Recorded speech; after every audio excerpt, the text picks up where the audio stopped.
Happening right now, Russia is throwing cold water on the latest terms being pitched to end its war in Ukraine. The Kremlin says the European Union's counterproposal to the U.S. plan is, quote, unconstructive. The EU's president said today that negotiators made significant progress during weekend talks in Geneva, while admitting some key issues still need to be resolved.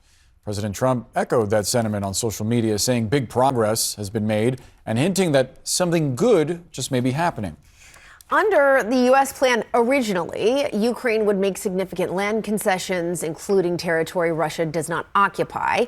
That proposal would have also limited the size of Ukraine's armed forces and blocked Ukraine from ever joining NATO. But the EU has countered with its own proposal, something Russia is now saying doesn't suit us. That's their words. Here with us now, Jeffrey Edmonds. He's a former director for Russia at the National Security Council. He's now an adjunct senior fellow at the Center for a New American Security. Jeffrey, thanks so much for being here with us. We were saying in the break, this is moving very quickly and changing a lot, and it's hard to know exactly where everything stands because we started out with that original proposal and this Thursday deadline.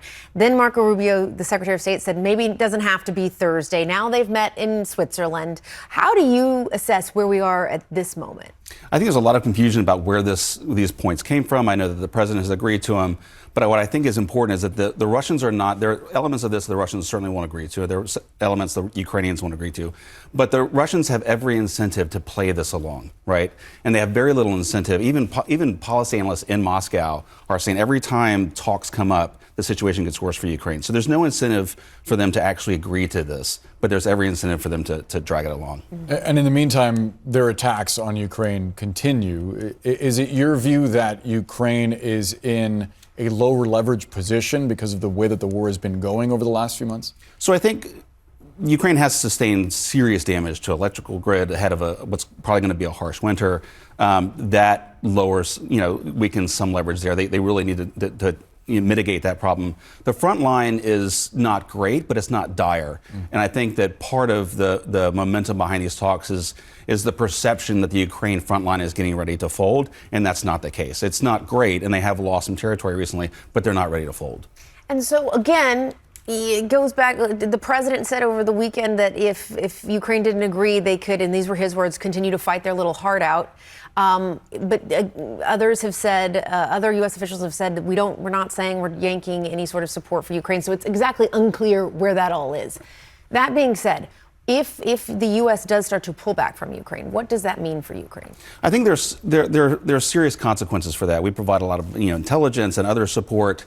That being said, it's not as if countries like the UK and France, Sweden, Norway, they have significant intelligence and military capabilities themselves that I think would fill some of the void. And so it's not as if Ukraine is completely left out of the cold if the U.S. backs out. I wonder what you make of the European aspect of all of this, because they presented this counterproposal. The Kremlin has said it's a non-starter. Are they essentially now, both sides, Russia and then Ukraine and its European allies, competing for President Trump's ear to try to persuade him to see where he lands? Is that what the dynamic is? I think that's part of it, but I also think the Europeans are just trying to assert their role in this, and that's a good thing. Unfortunately, I think both, the Russians see the Europeans as largely U.S. proxies when it comes to foreign policy. And so the Russians will only deal with the United States, and it's not clear the administration really is interested in the European deal either. But I think it's important that the Europeans on their own are coming up with these deals to support Ukraine. And so if the U.S. is the one dealing with Russia in all of this, what pressure points does the Trump administration have to push Russia to the table, knowing that they'd love to play this for time? They'd love to just let this go on and on. I think that the energy-related sanctions, I think those are having an impact. There's more that can be done there. But I think at the end of the day, you have to change the Kremlin's calculus on whether or not they can achieve their goals in Ukraine. That is the only thing that's ultimately going to bring them to the table, is if Putin suddenly at some point assesses, you know what, I can't achieve what I really wanted to achieve, so I need something. Now I'll go to the negotiation. And I'll take whatever this might be. All right, Jeffrey Edmonds, good to see you. Thanks so much for that. We appreciate it.